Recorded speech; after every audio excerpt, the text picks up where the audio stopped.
ষান্ডা খাওয়া হালাল নাকি হারাম? ষান্ডা আর গুইসাপ এক কিনা? ষান্ডা হালাল হয়ে থাকলে গুইসাপ হালাল হবে কিনা? সৌদি আরবের কাফির ষান্ডা খায় কেন?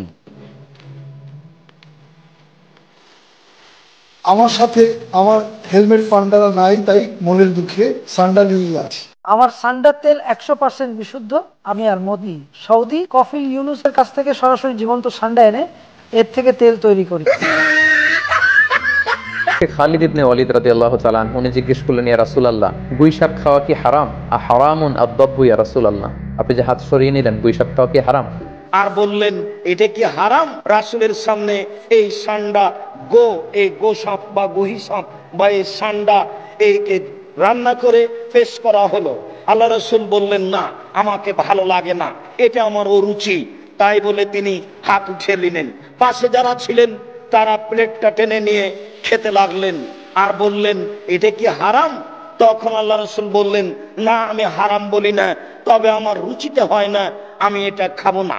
গুইসাপ জাতীয় একটা প্রাণীর কথা সহিহ বুখারীতে এসেছে, যেটা আমাদের বাংলাদেশে অনেক এলাকায় ষান্ডা বলে থাকে। তো এই গুইসাপ জাতীয় প্রাণী খাওয়া কিন্তু হারাম নয়। আমরা সহিহ বুখারীর বর্ণনায় জেনেছি যে আল্লাহ রাসূল সাল্লাল্লাহু আলাইহি ওয়াসাল্লামের স্ত্রী মাইমুনা রাদিয়াল্লাহু তাআলা আনহার বাসায় আল্লাহ রাসূল সাল্লাল্লাহু আলাইহি ওয়াসাল্লাম সহ অনেক সাহাবারা খেতে বসেছিলেন। সেখানে একটা প্লেটে গুইসাপকে ফ্রাই করে দেওয়া হয়েছিল। তো রাসূল সাল্লাল্লাহু আলাইহি ওয়াসাল্লাম খেয়াল না করে সাধারণ গোশত মনে করে সেখানে তিনি হাত দিচ্ছিলেন। তখন অনেক মহিলা সাহাবারা বললেন, ইয়া রাসূলুল্লাহ, এটা তো দব, এটা তো গুইসাপ। এই কথা শুনে আল্লাহ রাসূল সাল্লাল্লাহু আলাইহি ওয়াসাল্লাম সেখান থেকে হাতটা সরিয়ে নিলেন। তো এই দৃশ্য দেখে খালিদ ইবনে ওয়ালিদ রাদিয়াল্লাহু তাআলা আনহু উনি জিজ্ঞেস করলেন, ইয়া রাসূলুল্লাহ, গুইসাপ খাওয়া কি হারাম? হারামুন আদ-দাব্বু ইয়া রাসূলুল্লাহ। আপনি যে হাত সরিয়ে নিলেন, গুইসাপ খাওয়া কি হারাম? আল্লাহ রাসূল সাল্লাল্লাহু আলাইহি ওয়াসাল্লাম বললেন যে, না, গুইসাপ খাওয়া হারাম নয়, তবে আমি এটা খেয়ে অভ্যস্ত নই, আমাদের এলাকাতে এটা পাওয়া যায় না, এজন্য আমি এটা খাচ্ছি না। তাহলে বোঝা গেল এক্ষেত্রে এটা রুচির সাথে সম্পৃক্ত। তো গুইসাপ হালাল বলে যে গুইসাপ আমাদেরকে খেতে হবে, ষান্ডা আমাদেরকে খেতে হবে, এমন কোনো কথা নেই। আপনার যদি রুচিতে কুলায় আপনি খাবেন, আর রুচিতে যদি না আসে তাহলে আপনি খাবেন না। প্রশ্ন হলো, ষান্ডা খাওয়া জায়েজ আছে কিনা? ষান্ডা সাধারণত মরুভূমিতে হয়ে থাকে এবং এটি সরীসৃপ প্রজাতীয় একটি প্রাণী, দেখতে গুইসাপের মতোই অনেকটা। এই ষান্ডা, এটাকে কোরআন এবং হাদিসের ভাষায় দব বলা হয়। এখনো আরব দেশগুলোতে এটাকে দব বলা হয়। এই ষান্ডা খাওয়ার ব্যাপারে 3 ধরনের হাদিস পাওয়া যায়। 3 ধরনের হাদিসই আসলে বিশুদ্ধ। একটা হাদিসে নিষেধাজ্ঞা প্রমাণিত হয়, এক হাদিসে রান্না করার পরে ফেলে দেওয়ার কথা প্রমাণিত আছে, আবার কোনো কোনো হাদিসে নবীজির সামনে সাহাবায়ে কেরামের খাওয়ার কথা বর্ণিত হয়েছে। তো এ সম্পর্কে নিষেধাজ্ঞার হাদিসটি বর্ণিত হয়েছে আবু দাউদে, যিনি বর্ণনা করেছেন আব্দুর রহমান ইবনে শিবিল রাহিমাহুল্লাহ, যে হাদিসটিকে ইবনে হাজার আসকালানি রাহিমাহুল্লাহ হাসান বলেছেন। সেই হাদিসটির ভাষ্য হলো যে, নাহান নবী সাল্লাল্লাহু আলাইহি ওয়াসাল্লাম আন আকলি লাহমিদ দব, নবী সাল্লাল্লাহু আলাইহি ওয়াসাল্লাম দব বা ষান্ডার গোশত খেতে নিষেধ করেছেন। এটা পরিষ্কার নিষেধাজ্ঞা। আরেকটি হাদিস বর্ণিত হয়েছে মুসনাদে আহমদে, যেটিকে ইমাম ইবনে হাজাম এবং ইমাম আইনি এবং শাওকানি রাহিমাহুল্লাহ তারা সহিহ বলেছেন।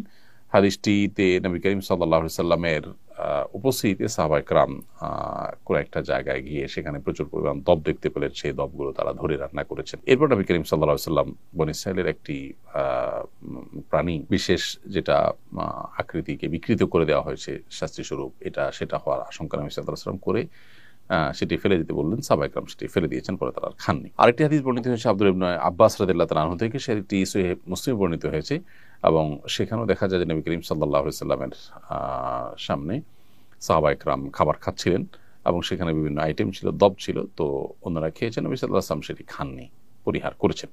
তো 3 নম্বর হাদিস থেকে অনুমোদন বোঝা যায় এসব হাদিসগুলোই বিশুদ্ধ এবং এসব হাদিসগুলোকে সামনে রেখে পৃথিবীর সংখ্যাগরিষ্ঠ ওলামায়ে কেরাম বা বেশিরভাগ ইমামগণই দব খাওয়াকে জায়েজ বলেছেন। আর হানাফি মাযহাবের ওলামায়ে কেরাম এটিকে মাকরুহ বলেছেন, অপছন্দনীয় বলেছেন। মাকরুহ বলার ক্ষেত্রে আবার অনেক ওলামায়ে কেরাম মাকরুহ তাহরিমি বলেছেন, কেউ তানজিহ বলেছেন হানাফি ওলামাদের মধ্য থেকে। তো বেশিরভাগ ওলামায়ে কেরাম এটি খাওয়াকে জায়েজ বলেছেন। ষান্ডা কি জিনিস তা বুঝতে হবে। এটা হচ্ছে গুইসাপ জাতীয় প্রাণী, আবার কেউ বলেন টিকটিকি জাতীয় প্রাণী। বুঝলেন? আসলে ষান্ডা খাওয়াটা হানাফি মাযহাব মতে নাজায়েজ, মাকরুহ তাহরিমা। আবু দাউদ শরীফের একটা হাদিস আছে, আল্লাহ রাসূল সাল্লাল্লাহু আলাইহি ওয়াসাল্লাম ইরশাদ করেছেন, নাহা রাসূলুল্লাহি সাল্লাল্লাহু আলাইহি ওয়াসাল্লাম আন আকলি লাহমি দাব্বে। হাদিসটি আবু দাউদ শরীফও আছে, মিশকাত শরীফও আছে।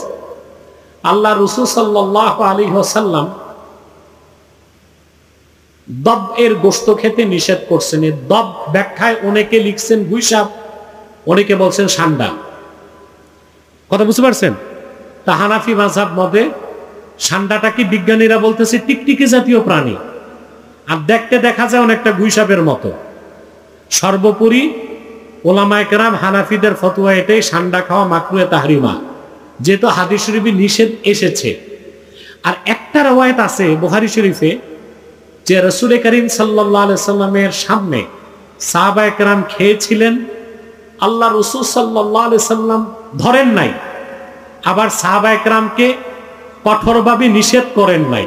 হানাফিদের মতে এটা মাকরুহে তাহরিমা, হারামের কাছাকাছি। ঠিক আছে, না খাওয়াই ভালো না, না খাওয়াই উচিত, ভালো না উচিত।